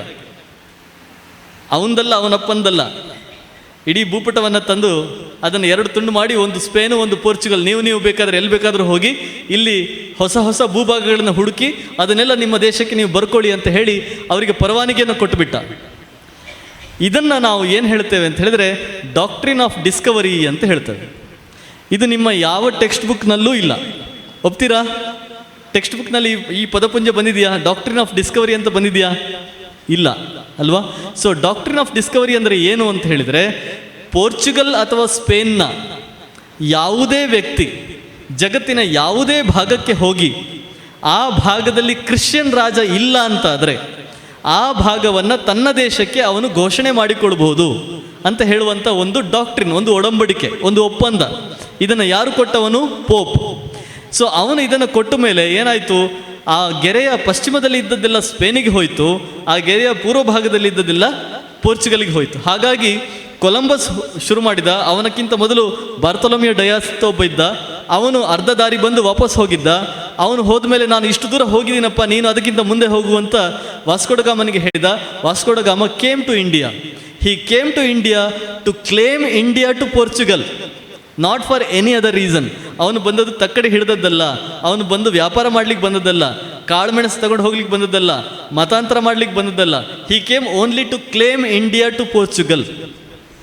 ಹಾಗಾಗಿ ಅವನು ಬಂದು ಕಲ್ಲಿಕೋಟೆಯಲ್ಲಿ ಬಂದ. ಅಲ್ಲಿ ಬಂದು ಅಲ್ಲಿಯ ರಾಜರನ್ನೆಲ್ಲ, ಅವನಿಗೆ ಫಸ್ಟಿಗೆ ಕನ್ಫ್ಯೂಷನ್ ಆಯಿತು. ಯಾಕೆ? ಅವನು ಜಮೋರಿನ್ ಅನ್ನುವ ರಾಜನನ್ನು ಹೋಗಿ ಭೇಟಿ ಮಾಡ್ತಾನೆ ಕೇರಳದಲ್ಲಿ. ಅವನೇನು ಅಂದ್ಕೊಂಡ, ಇವನು ಕೂಡ ಕ್ರಿಶ್ಚಿಯನ್ ಅಂತ ಅಂದ್ಕೊಂಡ. ಯಾಕಂದರೆ ಅವರ ಆ ಎಲ್ಲ ಆಚರಣೆಗಳು, ಕಟ್ಟುಕಟ್ಟಳೆಗಳು ಇತ್ಯಾದಿಗಳನ್ನೆಲ್ಲ ನೋಡ್ತಾ ಅವನಿಗೆ ಹಿಂದೂ ಧರ್ಮದ ಬಗ್ಗೆ ಅವನಿಗೆ ಕಲ್ಪನೆಯೇ ಇಲ್ಲ. ಇವರು ಏನು ದೇವಸ್ಥಾನಗಳನ್ನು ಕಟ್ಟಿಕೊಂಡಿದ್ದಾರೆ, ಇವರು ಮೂರ್ತಿ ಪೂಜೆ ಮಾಡ್ತಾರೆ. ಯಾಕಂದರೆ ಅಲ್ಲಿ ಇದೆಲ್ಲವೂ ಇತ್ತು. ಅವರು ಬಾಲಯೇಸುವನ ಮೂರ್ತಿ ಪೂಜೆ ಮಾಡ್ತಾ ಇದ್ರು, ಅವರು ಚರ್ಚ್ಗಳನ್ನು ಕಟ್ಟಿಕೊಂಡಿದ್ರು, ಎಲ್ಲವೂ ಇತ್ತು. ಅವನಿಗೆ ಈ ಹಿಂದೂ ಸಂಸ್ಕೃತಿಯ ಬಗ್ಗೆ ಗಮನವೇ ಬರದೆ ಇವರು ಕೂಡ ಕ್ರಿಶ್ಚಿಯನ್ ಸಂಸ್ಕೃತಿ ಯಾವುದೋ ಭಾಗ ಇರಬೇಕು ಅಂತ ಅಂದುಕೊಂಡು ಅವನು ಸುಮ್ಮನೆ ಇದ್ದ. ಆದರೆ 2ನೇ ಸಲ ಬರ್ತಾನೆ. ಇದೇ ವಾಸ್ಕೋ ಡ ಗಾಮ 2ನೇ ಸಲ 1502ನಲ್ಲಿ 1502ರಲ್ಲಿ ಬರ್ತಾನೆ. ಬಂದಾಗ ಸುಮಾರು 300-400 ಜನರನ್ನ ಅವನು ಸಮುದ್ರದ ಮಧ್ಯದಲ್ಲೇ ಏನು ದೋಣಿಗೆ ಬೆಂಕಿ ಹಾಕಿ ಸುಮಾರು 400 ಜನರನ್ನ ಅಲ್ಲಿ ಸಮುದ್ರದ ಮಧ್ಯದಲ್ಲೇ ಸಾಯಿಸಿ, ಅಲ್ಲಿಂದನೇ ಹಿಂಸಾಚಾರ ಶುರು ಮಾಡಿ, ಕೇರಳಕ್ಕೆ ಬಂದು ಬಹಳ ದೊಡ್ಡ ಹಿಂಸಾಚಾರ ಮಾಡಿ, ಗೋವಾಕ್ಕೆ ಹೋಗಿ ಅಲ್ಲೂ ಕೂಡ ಹಿಂಸಾಚಾರವನ್ನು ಶುರು ಮಾಡಿ, ಒಟ್ಟು ಒಂದು ದೊಡ್ಡ ಹಿಂಸಾಚಾರದ ಪರಂಪರೆಯನ್ನೇ ಶುರು ಮಾಡ್ತಾನೆ. That was all a part of doctrine of Discovery. ಇದು ನಮಗೆ ಹೇಳದೆ ಮುಚ್ಚಿಟ್ಟಂಥ ಇತಿಹಾಸ. ಸೊ ಹೀಗೆ ಇದು ಯಾಕೆ ಕನೆಕ್ಟೆಡ್ ಆಗಿದೆ ನಮ್ಮ ಇತಿಹಾಸಕ್ಕೆ ಅಂತ ಹೇಳಿದರೆ, ನಿಮಗೆ ನೀವು ಕಾಯ್ದೆಯ ಬಗ್ಗೆ ಕೇಳಿರ್ಬೋದು. ಯಾವುದು? ನಮ್ಮ ಬ್ರಿಟಿಷರು ಬಂದಂತಹ ಕಾಯ್ದೆ ಯಾವುದು ಅಂತ ಹೇಳಿದರೆ, ದತ್ತು ಮಕ್ಕಳಿಗೆ ಹಕ್ಕಿಲ್ಲ. ಎಷ್ಟು ಮಂದಿ ಓದಿದ್ದೀರಾ? ಕೈ ಎತ್ತಿ. ಎಷ್ಟು ಮಂದಿಗೆ ನೆನಪಿದೆ? ದತ್ತು ಮಕ್ಕಳಿಗೆ ಹಕ್ಕಿಲ್ಲ. ಈ ಕಾಯ್ದೆ ಎಲ್ಲಿಂದ ಬಂತು? ಡಾಲೌಸಿ ಮಾಡ್ದ ಅಲ್ವಾ? ಇದಕ್ಕಿಂತ ಮೊದಲು ಇನ್ನೊಂದು ಕಾಯ್ದೆ ಬಂದಿತ್ತು, ವಾರನೆಸ್ಟಿಂಗ್ ಒಂದು ಕಾಯ್ದೆ ಮಾಡಿದ್ದ. ಯಾವುದು? ಅದೊಂದು ಕಾಯ್ದೆ ಇತ್ತು. ಅದಾದಮೇಲೆ ಇವನು ಡಾಲೌಸಿ ಇದನ್ನು ಮಾಡ್ತಾನೆ. ಈ ಕಾಯ್ದೆಗಳೆಲ್ಲ ಎಲ್ಲಿಂದ ಬಂತು ಅಂತ ಹೇಳಿದರೆ, it's a part of doctrine of discovery. Doctrine of ಡಿಸ್ಕವರಿಯಲ್ಲಿ ಏನು ಹೇಳ್ತೀವಿ? ಯಾವುದೇ ಒಂದು ಹೊಸ ಜಾಗದಲ್ಲಿ ಕ್ರಿಶ್ಚಿಯನ್ ದೊರೆ ಇಲ್ಲದೆ ಹೋದರೆ ಆ ಜಾಗ ನನ್ನದು ಅಂತ ಕಿತ್ತುಕೋ ಅಂತ ಹೇಳುತ್ತೆ. ಅದೇ ರೀತಿಯಲ್ಲಿ ಬ್ರಿಟಿಷರು ಏನು ಮಾಡ್ತಾರೆ, ಅದನ್ನು ಸ್ವಲ್ಪ ಪರಿವರ್ತನೆ ಮಾಡಿ, ನಿಮಗೆ ಮಕ್ಕಳಿಲ್ಲದೆ ಹೋದರೆ ನೀವು ದತ್ತು ಮಕ್ಕಳನ್ನು ತಗೊಳ್ಳೋ ಹಾಗಿಲ್ಲ ಅಂತ ಹೇಳಿ ಭಾರತದಲ್ಲಿದ್ದಂಥ ಎಲ್ಲ ಸಾಮ್ರಾಜ್ಯಗಳನ್ನು, ಎಲ್ಲ ರಾಜ್ಯಗಳನ್ನು ಕೂಡ ಅವರು ತಮ್ಮ ವಶಕ್ಕೆ ತೆಗೆದುಕೊಳ್ತಾ ಹೋಗ್ತಾರೆ. ಇಟ್ಸ್ ಜಸ್ಟ್ ಅ ವರ್ಷನ್, ಒಂದು ಹೊಸ ಅವತರಣಿಕೆ ಅಷ್ಟೇ, ಅದು ಬಿಟ್ಟು ಬೇರೇನೂ ಅಲ್ಲ. ಅಂದರೆ ಏನು ಡಾಕ್ಟ್ರಿನ್ ಆಫ್ ಡಿಸ್ಕವರಿ ಇತ್ತು, ಅದರ ಬೇರೆ ಬೇರೆ ಅವತರಣಿಕೆಗಳನ್ನು ಮಾಡಿಕೊಂಡು ಬ್ರಿಟಿಷರು, ಪೋರ್ಚುಗೀಸರು, ಫ್ರೆಂಚರು, ಡಚ್ಚರು ಎಲ್ಲರೂ ಕೂಡ ಈ ದೇಶದಲ್ಲಿ ಆಳ್ವಿಕೆಯನ್ನು ಮಾಡ್ತಾ ಹೋದರು. ಅದನ್ನು ನಾವು ಬಚ್ಚಿಟ್ಟು ಅವರು ತಕ್ಕಡಿ ಹಿಡಿದು ಬಂದರು, ಅವರು ವ್ಯಾಪಾರ ಮಾಡಲಿಕ್ಕೆ ಬಂದರು, ಅವರು ಪಾಪ ಕಾಳು ಮೆಣಸನ್ನು ಮಾರಿ ದುಡ್ಡು ಮಾಡಿಕೊಂಡು ಏನೋ ಅವ್ರ ಜೀವನ ನಡೆಸಲಿಕ್ಕೆ ನೋಡಿದರು. ಅಲ್ಲ, ಅದಕ್ಕಿಂತ ಬಹಳ ದೊಡ್ಡ ಘನವಾದ ಉದ್ದೇಶ ಅವರಿಗೆ ಇತ್ತು. ಹಾಗಾಗಿ ಅವರು ಈ ಒಂದು ಉದ್ದೇಶವನ್ನು ಇಟ್ಕೊಂಡು ಭಾರತಕ್ಕೆ ಬಂದರು. ಇನ್ನು ಆಗ ನಾನು ಹೇಳಿದೆ ಜಾತಿ ವ್ಯವಸ್ಥೆ ನೋಡಿ. ಅವರು ಬಂದು ಏನು ಮಾಡಿದರು ಅಂತ ಹೇಳಿದರೆ, ಈಗಾಗಲೇ ಬೆಳಿಗ್ಗೆ 2-3 ಉಪನ್ಯಾಸಗಳಲ್ಲಿ ಹೇಳಿದರು, ಭಾರತೀಯರ ಮಾನಸಿಕತೆಯನ್ನು ಹಿಡಿಬೇಕು. ಭಾರತೀಯರ ಜಾಗವನ್ನು ಹಿಡಿದು ಪ್ರಯೋಜನ, ನೆಲವನ್ನು ಹಿಡಿದು ಪ್ರಯೋಜನ ಇಲ್ಲ, ಅವರ ಮನಸ್ಸನ್ನು ಹಿಡಿಯಬೇಕು. ಯಾಕೆಂದರೆ ಮನಸ್ಸನ್ನು ಹಿಡಿದ್ರೆ ನಾವು ಆ ಮನಸ್ಸನ್ನು ಎಷ್ಟು ಕಾಲ ಬೇಕಾದರೂ ಆಳ್ವಿಕೆ ಮಾಡಬಹುದು ಅನ್ನೋದು ಗೊತ್ತಾದ ಮೇಲೆ ಅವರೇನು ಮಾಡಿದರು, ಬೇರೆ ಬೇರೆ ಜಗತ್ತಿನ ಬೇರೆ ಬೇರೆ ಭಾಗಗಳಲ್ಲಿ ಇದ್ದಂತಹ ಪರಿಕಲ್ಪನೆಗಳನ್ನು ಎಳೆದು ತಂದು ಭಾರತಕ್ಕೆ ಕಟ್ಟು ಹಾಕಿದರು. ಜಾತಿ ವ್ಯವಸ್ಥೆ, ಕ್ಯಾಸ್ಟ್ ಸಿಸ್ಟಮ್, ನಿಮ್ಗೆ ಆಶ್ಚರ್ಯ ಆಗ್ಬೋದು, for the first time it entered the literature. ಅದನ್ನು ಮೊದಲ ಬಾರಿಗೆ ಪ್ರಿಂಟಲ್ಲಿ ನಾವು ನೋಡೋದು ಯಾವಾಗ ಅಂತ ಹೇಳಿದರೆ 1945ಗಿಂತ ಮೊದಲು ಜಾತಿ ವ್ಯವಸ್ಥೆ ಅನ್ನುವ ಶಬ್ದವೇ ನಮ್ಮ ಇಡೀ ಇತಿಹಾಸದಲ್ಲಿ ಎಲ್ಲೂ ಇಲ್ಲ. ಜಾತಿ ವ್ಯವಸ್ಥೆ ಇರಲಿಲ್ಲ ಅಂತ ನಾನು ಹೇಳ್ತಾ ಇಲ್ಲ. ಜಾತಿ ವ್ಯವಸ್ಥೆ ಅನ್ನೋ ಒಂದು ಪರಿಕಲ್ಪನೆ ಅದು ಶಬ್ದ ರೂಪದಲ್ಲಿ, ಪ್ರಿಂಟ್ ರೂಪದಲ್ಲಿ ನಮಗೆ ಮೊದಲಿಗೆ ಸಿಗೋದು ಯಾವಾಗ ಅಂದರೆ 1945. ಈ ಕ್ಯಾಸ್ಟ್ ಅನ್ನುವ ಶಬ್ದ ಎಲ್ಲಿಂದ ಬಂತು? ಇದು ಭಾರತದ್ದಲ್ಲ. ಒಪ್ತೀರಾ? ಎಷ್ಟು ಮಂದಿ ಒಪ್ತೀರಿ? ಕ್ಯಾಸ್ಟ್ ಅನ್ನೋ ಶಬ್ದ ಭಾರತದ್ದಲ್ಲ. ವರ್ಣ ಅಂತಿತ್ತು, ಕ್ಯಾಸ್ಟ್ ಅನ್ನೋ ಶಬ್ದ ಭಾರತದ್ದಲ್ಲ. ಜಾತಿ ಅನ್ನುವ ಶಬ್ದ ಅಂದರೆ ಜಾತಿ ಅನ್ನೋದಿದೆ, ಆದರೆ ಅದನ್ನು ಕ್ಯಾಸ್ಟ್ ಅಂತ ನಾವು ಮಾಡಿದೆವಲ್ಲ, ಅದು ಭಾರತದ್ದಲ್ಲ. ಮತ್ತೆಲ್ಲಿದ್ದು ಅಂತ ಹೇಳಿದರೆ, it was taken from south America, south and north America. ಈ ನಾರ್ತ್ ಅಮೆರಿಕಾದಲ್ಲಿ ಏನಾಯಿತು ಅಂತ ಹೇಳಿದರೆ, ಸುಮಾರು 19ನೇ 20ನೇ ಶತಮಾನದಲ್ಲಿ ಬೇರೆ ಬೇರೆ ನಾವೇನು ವರ್ಣಸಂಕರ ಅಂತ ಹೇಳ್ತೇವೆ. ಈ ವರ್ಣಸಂಕರ ಅಂದರೆ ಮತ್ತೇನಲ್ಲ, 2-3 ಬೇರೆ ಬೇರೆ ಏನು ಜನಾಂಗಗಳು ಒಟ್ಟು ಸೇರಿದಾಗ ಹೊಸ ಬಣ್ಣದ ಮಕ್ಕಳು ಹುಡ್ತಾರಲ್ಲ, ಅದನ್ನು ವರ್ಣಸಂಕರ ಅಂತ ಹೇಳೋದು ಅಷ್ಟೇ. ಆಫ್ರಿಕಾದಿಂದ ಸುಮಾರು ಗುಲಾಮರು ಅಮೆರಿಕಕ್ಕೆ ಹೋದರು. ಯಾರಾದ್ರೂ ಹೇಳ್ಬೋದಾ ಎಷ್ಟು ಮಂದಿ ಗುಲಾಮರು ಹೋದರು ಅಂತ ಹೇಳಿ? ಇದು ನೋಡಿ, ಇದು ಇನ್ನೊಂದು ಇತಿಹಾಸ, ನಮ್ಮ ಯುರೋಪಿನವರ ಇತಿಹಾಸ, ನಾವು ಯಾರೂ ಓದದೇ ಇರುವಂಥ ಇತಿಹಾಸ. ಅವರು ಸುಮಾರು ಗುಲಾಮರನ್ನು ಆಫ್ರಿಕಾದಿಂದ ಹಿಡಿದು ಅವರು ಅಮೆರಿಕಕ್ಕೆ ಸಾಗಿಸ್ತಾ ಇದ್ರು. ಯಾರಾದರೂ ಒಂದು ಗೆಸ್ ನಂಬರ್ ಹೇಳ್ಬೋದಾ ಎಷ್ಟು ಸಂಖ್ಯೆಯ ಆಫ್ರಿಕನರನ್ನ ಗುಲಾಮರನ್ನಾಗಿ ಮಾಡಿಕೊಂಡ್ರು ಅಂತ? 2 ಲಕ್ಷ, ಆಮೇಲೆ 3 ಲಕ್ಷ, 4 ಲಕ್ಷ, 10 ಲಕ್ಷ, 1.25 ಕೋಟಿ. 1.25 ಕೋಟಿ, ಸುಮಾರು 100-150 ವರ್ಷಗಳ ಕಾಲದಲ್ಲಿ ಯುರೋಪಿಯನ್ನರು ಆಫ್ರಿಕಾದ ಕಪ್ಪು ಜನರನ್ನು, ನೀಗ್ರೋ ಜನರನ್ನು 1.25 ಕೋಟಿಯಷ್ಟು ಜನರನ್ನು ಹಿಡಿದು ಅವರನ್ನು ಏನು ಬಂಕರ್ಗಳಲ್ಲಿ ಮುದ್ದೆ ರಾಶಿ ಹಾಕಿ, ಒಂದೊಂದು ಸಣ್ಣ ಸಣ್ಣ ದೋಣಿಗಳಲ್ಲಿ 70, 100, 200 ಜನರನ್ನು ರಾಶಿ ಹಾಕಿ ಅವರನ್ನು ಅಟ್ಲಾಂಟಿಕ್ ಸಾಗರದಲ್ಲಿ ಏನು ದೋಣಿಯ ಮೂಲಕ ಅವರನ್ನು ಕಳಿಸಿ ಅಮೆರಿಕಕ್ಕೆ ಸಾಗಿಸ್ತಾ ಇದ್ರು. ಸಾಗಿಸುವಾಗ ಇಲ್ಲಿ 100 ಜನರನ್ನು ತುಂಬಿಸಿದರೆ ಅಲ್ಲಿ ಹೋಗಿ ಇಳಿಯುವಷ್ಟರಲ್ಲಿ ಅದರಲ್ಲಿ 15-20 ಜನ ಉಸಿರುಗಟ್ಟಿ ಸಾಯ್ತಾ ಇದ್ರು. ಸುಮಾರು 1.25 ಕೋಟಿ ಜನರಲ್ಲಿ 18 ಲಕ್ಷ ಜನ ಸತ್ತಿದ್ದಾರೆ. This history has not been ever told to anybody in the world. So African trade slave ಅಂತ ಹೇಳಿ ಇದು ಸ್ಲೇವ್ ಟ್ರೇಡ್ ಅಂತಲೇ ಇದಕ್ಕೆ ಹೆಸರು. 18 ಲಕ್ಷ ಜನ ಅದರಲ್ಲಿ ಬರೀ ಉಸಿರುಗಟ್ಟಿ ಸತ್ತವರಿದ್ದಾರೆ. ಹಾಗೆ ಆ ಆಫ್ರಿಕಾದ ಗುಲಾಮರಲ್ಲಿ ಹೋದಾಗ ಯುರೋಪಿನ ಬಿಳಿಯರು, ಅಮೆರಿಕದ ರೆಡ್ ಇಂಡಿಯನ್ಸ್ ಅವರು ಕೆಂಪಗಿದ್ರು, ಮತ್ತು ಆಫ್ರಿಕಾದ ಕಪ್ಪು ಜನ, ಈ 3 ಬೇರೆ ಬೇರೆ ಬಣ್ಣಗಳ ಜನಗಳು ಅಲ್ಲಿ ಹೋಗಿ ಅವರವರ ಮಧ್ಯದಲ್ಲಿ ಮದುವೆಗಳು ಅದಿದೆಲ್ಲ ಆದಾಗ ಒಟ್ಟು 5 ಬೇರೆ ಬೇರೆ ಬಣ್ಣದ ವ್ಯಕ್ತಿಗಳು, ಅಂದರೆ ಮುಂದಿನ ತಲೆಮಾರು ಹುಟ್ಟಿತು.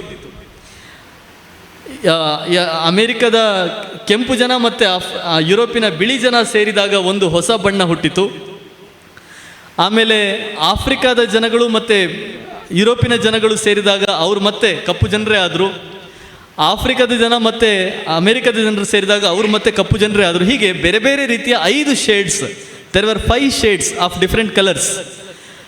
ಆ ಶೇಡ್ಗಳನ್ನು ಗುರುತಿಸೋದಕ್ಕೆ ಕ್ಯಾಸ್ಟಾ ಅಂತ ಹೇಳಿದರು. ಸೊ ದೇರ್ ವರ್ ಓನ್ಲಿ 5 ಕ್ಯಾಸ್ಟಾ ಇನ್ ದ ವರ್ಲ್ಡ್. 5 ಕ್ಯಾಸ್ಟಾ ಇದ್ದದ್ದು. ಆ ಕ್ಯಾಸ್ಟಾ ಹೋಗಿ ಕ್ಯಾಸ್ಟ್ ಆಯಿತು. ಅದನ್ನು ಭಾರತಕ್ಕೆ ತಗೊಂಬಂದರು ಯಾರು? ಬ್ರಿಟಿಷರು. ಈ ಅಮೆರಿಕದ ಒಂದು ಪರಿಕಲ್ಪನೆಯನ್ನು ಭಾರತಕ್ಕೆ ತಗೊಂಬಂದು 1871 ಸೆನ್ಸಸ್ ಆಯಿತು, ನಮ್ಮ ದೇಶದಲ್ಲಿ ಜನಗಣತಿ ಆಯಿತು. ಬ್ರಿಟಿಷರು ಜನಗಣತಿ ಮಾಡಿದರು. ಆ ಜನಗಣತಿಯಲ್ಲಿ ಏನಾಯಿತು ಅಂತ ಹೇಳಿದರೆ, ಮೊದಲ ಬಾರಿಗೆ ಪ್ರತಿಯೊಬ್ಬ ವ್ಯಕ್ತಿ ಕೂಡ ಅವನ ಕ್ಯಾಸ್ಟನ್ನು ಹೇಳಬೇಕು ಅಂತ ಆಯಿತು. ಅಲ್ಲಿವರೆಗೆ ನಮ್ಮ ದೇಶ ಜನರಿಗೆ ಕ್ಯಾಸ್ಟ್ ಅಂದರೆ ಏನಂತಾನೆ ಗೊತ್ತಿರಲಿಲ್ಲ. ನಮಗೆ ಜಾತಿ ಅನ್ನೋದು ಗೊತ್ತಿದೆ, ವರ್ಣ ಅನ್ನೋದು ಗೊತ್ತಿದೆ, ಕ್ಯಾಸ್ಟ್ ಅನ್ನೋದು ಗೊತ್ತಿರಲಿಲ್ಲ. ಆದರೆ ಬ್ರಿಟಿಷರು ಏನು ಹೇಳಿದರು, 1871ನಲ್ಲಿ ಸೆನ್ಸಸ್ ಆದಾಗ ನಿನ್ನ ಪ್ರತಿಯೊಬ್ಬನ ಹೆಸರಿನ ಮುಂದೆನೂ ಕ್ಯಾಸ್ಟ್ ಬರೀಲೇಬೇಕು ಅಂತ ಹೇಳಿ ಒತ್ತಾಯ ಮಾಡಿದರು. ಹಾಗೆ ಒತ್ತಾಯ ಮಾಡಿದ ಕಾರಣಕ್ಕೆ ಕ್ಯಾಸ್ಟ್ ಅನ್ನೋದು ನಮ್ಮ ದೇಶದಲ್ಲಿ ಬಂತು. ಅಲ್ಲಿಂದ ಮುಂದೆ ಎಲ್ಲ ನಮ್ಮ ದೇಶದಲ್ಲಿ ಆಗಿರುವಂತಹ ಅಪಸವ್ಯಗಳು ಅಥವಾ ಏನೇನು ಸಮಸ್ಯೆಗಳೇನೆಲ್ಲ ಇದ್ದಾವೆ ಜಾತಿಗೆ ಸಂಬಂಧಪಟ್ಟದ್ದು ಅದೆಲ್ಲ ಆಗ್ತಾ ಹೋಯಿತು. ನಿಜಕ್ಕೂ ಜಾತಿ ಅಂತ ಹೇಳುವಂಥದ್ದು ಅದು ಪರಸ್ಪರ ಪೂರಕ. ಅಂದರೆ ಈಗ ಇದನ್ನು ನಮ್ಮ ಮನುಸ್ಮೃತಿಯಲ್ಲಿ ಹೇಳುತ್ತೆ. ಏನಂತ ಹೇಳಿದರೆ, ಒಂದು ಪ್ರದೇಶದ ಜಾತಿ ಆ ಪ್ರದೇಶದಲ್ಲಿ ಅದು ಪ್ರಾಧಾನ್ಯವನ್ನು ಪಡೆದಿರಬಹುದು, ಇನ್ನೊಂದು ಜಾಗದಲ್ಲಿ ಅದಕ್ಕೆ ಪ್ರಾಧಾನ್ಯತೆ ಇಲ್ಲದೇ ಇರಬಹುದು. It may be A second class citizenship. ಈಗ ಉದಾಹರಣೆಗೆ ಸುಮ್ಮನೆ ನಾನು ಉದಾಹರಣೆ ಕೊಡ್ತೇನೆ. ಮಂಡ್ಯದಲ್ಲಿ ಒಕ್ಕಲಿಗರು ಪ್ರಾಧಾನ್ಯ, ಹೌದೋ ಅಲ್ವೋ? ಮಂಡ್ಯ ಹಾಸನ ಭಾಗದಲ್ಲಿ ಒಕ್ಕಲಿಗರು ಪ್ರಾಧಾನ್ಯ ಅಥವಾ ಪ್ರಧಾನ ಪಂಗಡ. ಆದರೆ ಅವ್ರನ್ನ ನೀವು ಇಲ್ಲಿಗೆ ಕರಾವಳಿ ಭಾಗಕ್ಕೆ ತಗೊಂಬಂದರೆ ನೀವು ಅವ್ರನ್ನ ಫಸ್ಟ್ ಕ್ಲಾಸ್ ಅಂತ ಒಪ್ಕೊಳ್ತೀರಾ? ನಾನು ಸುಮ್ಮನೆ ಜನರಲ್ ಆಗಿ ಹೇಳ್ತಾ ಇದ್ದೇನೆ. ಒಕ್ಕಲಿಗರು ಅಲ್ಲಿ ಪ್ರಧಾನರಾಗೋದಿಲ್ಲ, ಯಾಕಂದರೆ ಅವ್ರ ಜನಸಂಖ್ಯೆ ಬಹಳ ಕಡಿಮೆ ಇದೆ. ಇಲ್ಲಿ ಬಂಟರು ಇರ್ಬೋದು, ಬಿಲ್ಲವರು ಇರ್ಬೋದು, ಬ್ರಾಹ್ಮಣರು, ಬೇರೆ ಯಾವುದೋ ಒಂದು ಕಮ್ಯುನಿಟಿ ಇರ್ಬೋದು. ಅದೇ ರೀತಿ ಇಲ್ಲಿಯ ಬಂಟರು ಅಥವಾ ಬಿಲ್ಲವರು ಅವರನ್ನು ಉತ್ತರ ಕರ್ನಾಟಕಕ್ಕೆ ಕರ್ಕೊಂಡು ಹೋದರೆ ಅವರಲ್ಲಿ ಪ್ರಧಾನ ಪಂಗಡ ಆಗ್ತಾರೋ? ಇಲ್ಲ, ಅಲ್ಲಿಯ ಲಿಂಗಾಯತರೇ ಪ್ರಧಾನರಾಗ್ತಾರೆ, ಇವರು ಎರಡನೇ ದರ್ಜೆಗೆ ಇಳಿತಾರೆ. ಇದು ಜಗತ್ತಿನ ಎಲ್ಲ ಕಡೆಗಳಲ್ಲೂ ಆಗುವಂಥದ್ದು. ಅಂದರೆ ಜಾತಿಗೆ ಇಂಥ ಜಾತಿ ಪ್ರಧಾನ, ಇಂಥ ಜಾತಿ ಕನಿಷ್ಠ ಅಂತಿಲ್ಲ. ಅದು ಹೇಗಾಗುತ್ತೆ ಅಂತ ಹೇಳಿದರೆ ಅಲ್ಲಿಯ ಅಲ್ಲಿಯ ಒಂದು ಸ್ಥಳೀಯತೆಗೆ ಸಂಬಂಧಪಟ್ಟು ಜಾತಿ ಪ್ರಧಾನವೋ ಅಲ್ಲವೋ ಅನ್ನೋದು ನಿರ್ಧಾರ ಆಗುತ್ತೆ. ಇದು ಒಂದು. ಇನ್ನು ಎರಡನೇದ್ದು, ಜಾತಿ ಅನ್ನೋದು ಪರಸ್ಪರ ಪೂರಕ. ಅಂದರೆ ನಾವು ಏನು ಮೇಲು ಕೀಳು ಅಂತ ಹೇಳ್ತೇವೆ, ಒಬ್ಬ ಒಕ್ಕಲಿಗನ ಮನೆಗೆ ಬಂದರೆ ಒಕ್ಕಲಿಗ ಅವನ ಮನೆಯನ್ನು ತೊಳಿಬಹುದು. ನಾನು ತುಂಬ ಜನರಲ್ ಆಗಿ ಹೇಳ್ತಾ ಇದ್ದೇನೆ. ಅದೇ ಒಕ್ಕಲಿಗ ಹೊಲೆಯನ ಮನೆಗೆ ಹೋದರೆ ಆ ಹೊಲೆಯ ಕೂಡ ಮನೆ ತೊಳಿತಾನೆ. ಇದು ವಾಸ್ತವ, ಇದು ಜಗತ್ತಿನ ವಾಸ್ತವ. ಅಂದರೆ ಇಲ್ಲಿ ಮಡಿ ಮೈಲಿಗೆ ಅನ್ನೋದಿಲ್ಲ. ಇಲ್ಲಿ ಒಂದು ಸಮುದಾಯ ಇನ್ನೊಂದು ಸಮುದಾಯದ ಒಂದು ಪರಿಸರಕ್ಕೆ ಬಂದಾಗ, ಮನೆಗೆ ಬಂದಾಗ ಅವರು ಏನೋ ಒಂದು ಕ್ರಮದಲ್ಲಿರ್ತಾರೆ. ಆ ಕ್ರಮ ಏನು ವ್ಯತ್ಯಾಸ ಆಯಿತು ಅನ್ನೋ ಕಾರಣಕ್ಕೆ ಅವರು ಅದನ್ನು ಶುದ್ಧೀಕರಣ ಮಾಡುವಂಥದ್ದು ಇದು ಜಗತ್ತಿನ ಎಲ್ಲ ಕಡೆಯಲ್ಲೂ ನಡೆಯುವಂಥದ್ದು. ಇಲ್ಲಿ ಶ್ರೇಣೀಕರಣ ಅನ್ನೋ ಒಂದು ವ್ಯವಸ್ಥೆ ಇಲ್ಲ, ಇದು ಇರಲಿಲ್ಲ. ನಮ್ಮ ದೇಶದಲ್ಲಿ ಈ ರೀತಿಯ ಒಂದು ವ್ಯವಸ್ಥೆ ಇತ್ತು. ಆದರೆ 1871 ನಂತರ ಆ ಸೆನ್ಸಸ್ ಆದ ಮೇಲೆ ಇಲ್ಲಿ ಒಂದು ಶ್ರೇಣೀಕರಣ ಶುರುವಾಯಿತು. ಎಲ್ರಿಗೂ ಒಂದು ಕ್ಯಾಸ್ಟ್ ಅನ್ನೋ ಒಂದು ಲೇಬಲನ್ನು ಹಚ್ಚುತ್ತಾ ಹೋದರು. ಅಲ್ಲಿಂದ ಮುಂದೆ ಎಲ್ಲ ಸಮಸ್ಯೆಗಳು ಆಗ್ತಾ ಹೋಯಿತು. ಹೀಗೆ ಇದೆಲ್ಲವನ್ನೂ ಕೂಡ ನಮ್ಮಲ್ಲಿ ಬಚ್ಚಿಟ್ಟು ನಾವು ಸುಳ್ಳು ಇತಿಹಾಸವನ್ನು ಕೊಡ್ತಾ ಹೋಗಿದ್ದೇವೆ. ಸೊ ನಿಮಗೆ ಈಗ ಗೊತ್ತಾಗ್ಬೋದು ಡಿಕೊಲನೈಸೇಷನ್ ಅಂದರೆ ಏನು ಅಂತ ಹೇಳಿದರೆ, ಏನು ಟೆಕ್ಸ್ಟ್ ಬುಕ್ಕಲ್ಲಿ ಇದೆ, ಟೆಕ್ಸ್ಟ್ ಬುಕ್ಕಿನ ಸಂಗತಿಗಳನ್ನು ಬಿಟ್ಟು ಹೊರಗೆ ಬರುವುದೇ ಡಿಕೊಲನೈಸೇಷನ್. ಪಠ್ಯಪುಸ್ತಕದಲ್ಲಿ ಏನು ಬರೆದಿದೆ ಅದನ್ನು ಬಿಟ್ಟು ಜಗತ್ತನ್ನು ನೋಡುವುದು ಏನಿದೆಯೋ ಅದೇ ಡಿಕೊಲನೈಸೇಷನ್. ಅದು ಬಿಟ್ಟು ಬೇರೆ ಏನೂ ಇಲ್ಲ. ಯಾಕಂದರೆ ಪಠ್ಯಪುಸ್ತಕಗಳಲ್ಲಿ ನಾವು ಎಲ್ಲ ಸತ್ಯಗಳನ್ನು ಬಚ್ಚಿಟ್ಟು ಬರೀ ಸುಳ್ಳುಗಳನ್ನು ಹೇಳ್ತಾ ಹೋಗಿದೆ. ಡಾಕ್ಟ್ರಿನ್ ಆಫ್ ಡಿಸ್ಕವರಿಯ ಬಗ್ಗೆ ಹೇಳಿಲ್ಲ, ಜಾತಿ ವ್ಯವಸ್ಥೆ ಹೇಗೆ ಬಂತು ಅಂತ ಹೇಳಿಲ್ಲ, ವರ್ಣ ವ್ಯವಸ್ಥೆ ಹೇಗಿತ್ತು ಅಂತ ಹೇಳಿಲ್ಲ. ಸಿಂಧೂ ನದಿಯ ನಾಗರಿಕತೆಯ ಬಗ್ಗೆ ನಿಮಗೆ ಕೇಳಿದೆ. ಸಿಂಧೂ ನದಿ ನಾಗರಿಕತೆ ಹೇಗೆ ನಾಶ ಆಯಿತು? ಅದು ಯಾವತ್ತೂ ನಾಶ ಆಗಲಿಲ್ಲ. ನಾಶ ಆಯಿತು ಅಂತ ಒಬ್ಬ ಬ್ರಿಟಿಷ್ ಅಧಿಕಾರಿ ಹೇಳಿದ. ಅವನೇನು ಹೇಳಿದ ಅಂತ ಹೇಳಿದರೆ, ಇಲ್ಲಿ ನೋಡಿ, ಇಲ್ಲಿ ಸಾವಿರಾರು ಜನ ಆರ್ಯರು ಬಂದು ಇವ್ರನ್ನೆಲ್ಲ ನಾಶ ಮಾಡಿಬಿಟ್ಟಿದ್ದಾರೆ. ಅದು ನಮಗೆ ಹೇಗೆ ಗೊತ್ತಾಗುತ್ತೆ? ಅವನೊಂದು ಹೆಸರು ಕೊಟ್ಟ, ಮೊಹೆಂಜೋದಾರೋ. ಎಷ್ಟು ಮಂದಿ ಹೆಸರು ಕೇಳಿದ್ದೀರಾ? ಅದ್ರ ಜೊತೆ ಇನ್ನೊಂದು ಹೆಸರಿದೆ, ಏನದು? ಹಡಪ್ಪ ಅಲ್ವಾ? ಹಡಪ್ಪ ಅಥವಾ ಹರಪ್ಪ. ಹಡಪ್ಪ ಅನ್ನೋದು ಊರಿನ ಹೆಸರು, ಅದು ಇವತ್ತಿನ ಊರಿನ ಹೆಸರು. ಆ ಕಾಲದಲ್ಲಿ ಏನಿತ್ತು ಯಾರಿಗೂ ಗೊತ್ತಿಲ್ಲ. ಮೊಹೆಂಜೋದಾರೋ ಅಂದರೆ ಏನು? Mount of the dead. ಈ ಹೆಸರನ್ನ ಕೊಟ್ಟವರು ಯಾರು? ಹೆಸರನ್ನು ಕೊಟ್ಟವರು ಮಾರ್ಟಿಮರ್ ವೀಲರ್ ಅಂತ ಹೇಳಿ ಒಬ್ಬ ಬ್ರಿಟಿಷ್ ಅಧಿಕಾರಿ. ಸಿಂಧೂ ನಾಗರಿಕತೆಯನ್ನು ಪತ್ತೆ ಹಚ್ಚಿದವರು ಯಾರು? RD ಬ್ಯಾನರ್ಜಿ ಅಂತ ಹೇಳುವ ಒಬ್ಬ ಭಾರತೀಯ. ನೆನಪಿಟ್ಕೊಳ್ಳಿ, ಅದು ಯಾವುದೇ ಒಬ್ಬ ಬ್ರಿಟಿಷ್ ಅಧಿಕಾರಿಯ ಅನ್ವೇಷಣೆ ಅಲ್ಲ. ಸಿಂಧೂ ನದಿ ನಾಗರಿಕತೆಯನ್ನು ಕಂಡು ಹಿಡಿದವನು, ಇಲ್ಲಿ ಒಂದು ನಾಗರಿಕತೆ ಇತ್ತು ಅಂತ ಹೇಳಿದವನು RD ಬ್ಯಾನರ್ಜಿ, ಒಬ್ಬ ಬೆಂಗಾಲಿ, ಒಬ್ಬ ಭಾರತೀಯ. ಆದರೆ ಮಾರ್ಟಿಮರ್ ವೀಲರ್ ಅಂತ ಹೇಳಿ ಅವನ ನೆಕ್ಸ್ಟ್ ಅಧಿಕಾರಿಯಾಗಿದ್ದ ಬ್ರಿಟಿಷ್ ಅಧಿಕಾರಿ, ಅವನು ಆ ಜಾಗಕ್ಕೆ ಮೊಹೆಂಜೋದಾರೋ ಅನ್ನೋ ಹೆಸರು ಕೊಟ್ಟ. ಯಾಕೆ ಮೊಹೆಂಜೋದಾರೋ ಅನ್ನೋ ಹೆಸರು ಕೊಟ್ಟ? ಮೊಹೆಂಜೋದಾರೋ ಅಂತ ಹೇಳಿದರೆ ಶವಗಳ ಬೆಟ್ಟ ಅಂತ ಅರ್ಥ. ಇದನ್ನು ಅವನು ಹೆಸರು ಕೊಟ್ಟದ್ದು, ಇದು ಆ ಊರಿನ ಹೆಸರಲ್ಲ.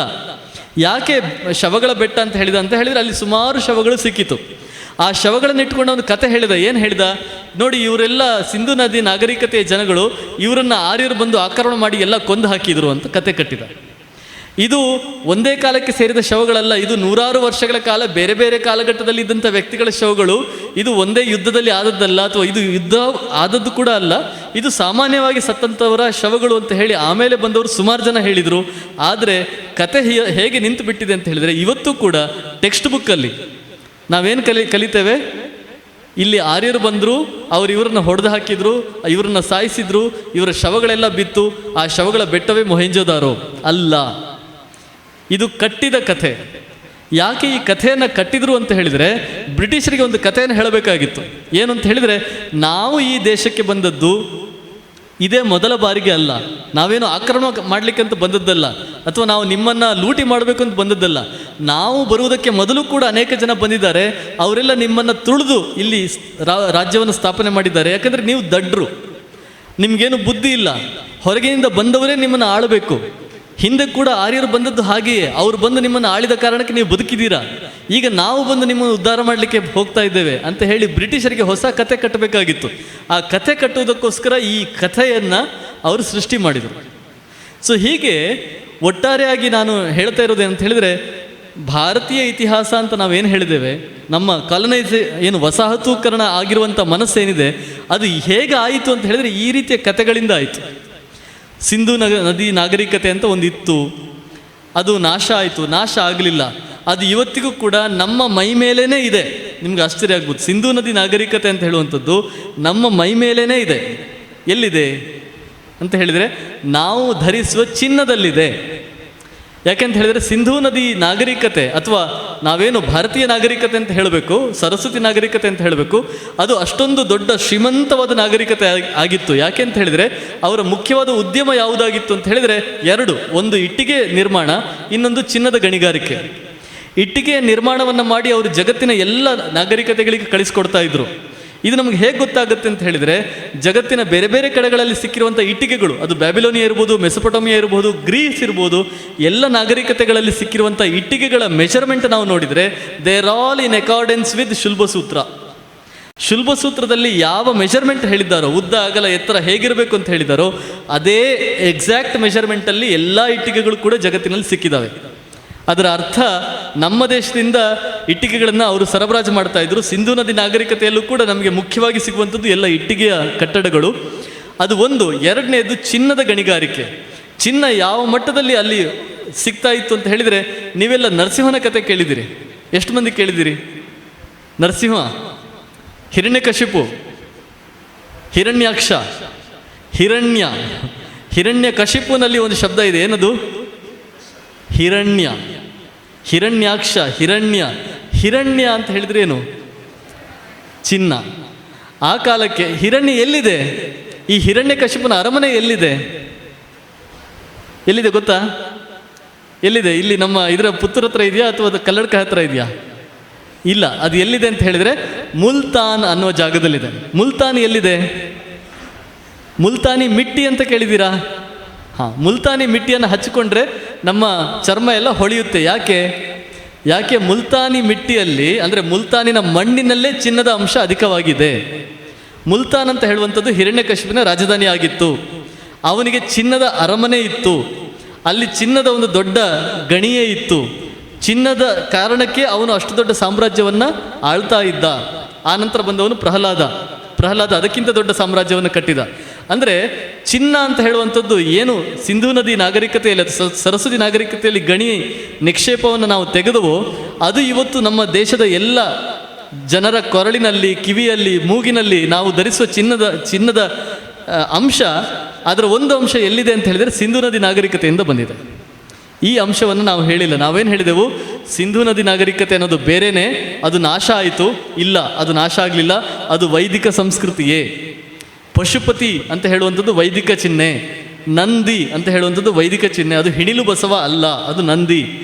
ಅದು ಯಾವುದೋ ಯೋಗಿ ಮುದ್ರೆ ಅಲ್ಲ, ಅದು ಶಿವ. ಹೀಗೆ ಹೇಳಿದಾಗ ನಿಮಗೆ ಅದು ವೈದಿಕ ಸಂಸ್ಕೃತಿ ಮತ್ತು ಸಿಂಧು ಸಂಸ್ಕೃತಿ ಎರಡು ಒಂದೇ ಅನ್ನೋದು ಗೊತ್ತಾಗುತ್ತೆ. ಅದು ಗೊತ್ತಾಗಬಾರ್ದು ಅಂತಾನೆ ನಮ್ಮವ್ರು ಏನು ಹೇಳಿದರು ಟೆಕ್ಸ್ಟ್ ಬುಕ್ನಲ್ಲಿ, ಇದು ಹಿಣಿಲು ಬಸವ, ಇದು ಪಶುಪತಿ. ಇದು ಪಶುಪತಿ ಅಂದರೆ ಯಾರು? ಪಶುಪತಿ ಅಂದರೆ ಶಿವ. ಯೋಗ ಮುದ್ರೆಯ ವ್ಯಕ್ತಿ ಅಂದರೆ ಯಾರು? ಶಿವ. ಅಲ್ಲಿ ಒಂದು ಶಿಲಾಬಾಲಿಕೆ ರೀತಿಯಲ್ಲಿರುವಂಥ ಒಬ್ಬಳ ಹೆಂಗಸಿನ ಒಂದು ಚಿತ್ರ ಬರುತ್ತೆ. ಇದೆಲ್ಲ ಯಾವುದು? ಇದೆಲ್ಲ ಶಿಲ್ಪಶಾಸ್ತ್ರದ ಪ್ರಕಾರವೇ ಕಳೆದಿರುವಂತಹ ಸಂಗತಿಗಳು. ಸೊ ಹೀಗೆ ನಮ್ಮ ದೇಶದಲ್ಲಿ ಏನು ನಾವು ಎಲ್ಲರೂ ಒಂದೇ ಅನ್ನುವ ಒಂದು ಪರಿಕಲ್ಪನೆ ನಮಗೆ ಬಂದಾಗ, ನಮಗೆ ಈ ವಸಾಹತುಕರಣದಿಂದ ನಾವು ಹೊರಗೆ ಬರ್ತೇವೆ. ಅದರಿಂದ ಹೊರಗೆ ಬರಬಾರ್ದು ಅನ್ನೋ ಕಾರಣಕ್ಕೇ ನಮ್ಮನ್ನು ಮತ್ತೆ ಈ ರೀತಿಯ ಸುಳ್ಳುಗಳಿಂದ ಬಂಧಿಸಿ ಇಡಲಾಗಿದೆ.